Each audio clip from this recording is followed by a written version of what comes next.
Ilmdan ikkita odam to'silib qoladi. Bittasi mutakabbir odam, ikkinchisi o'ta tortinchoq odam.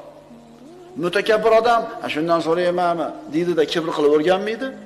Ikkinchisi, shuni ham so'raymanmi, deydi-da, oshiqcha tortinchoqlik bilan ilmdan to'silib qoladi. Bilasizlar, hamma yaxshi xulq ikkita yomon xulq o'rtasida turadi.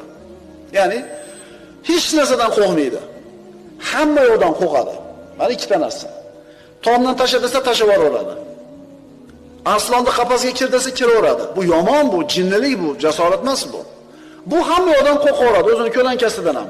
Endi haqiqiy yaxshi xulq nima? O'rtasi. Qo'rqish kerak bo'lgan narsadan qo'rqadi, ehtiyot bo'ladi, qo'rqmaslik kerak bo'lgan narsadan. Yana qaytarib aytamiz. Har qanday yaxshi xulq ikkita yomon xulq o'rtasida turadi. Biz ilm o'rganishimiz uchun bizda kibr ham bo'lmasligi kerak, oshiqcha tortinchoqlik ham bo'lmasligi kerak.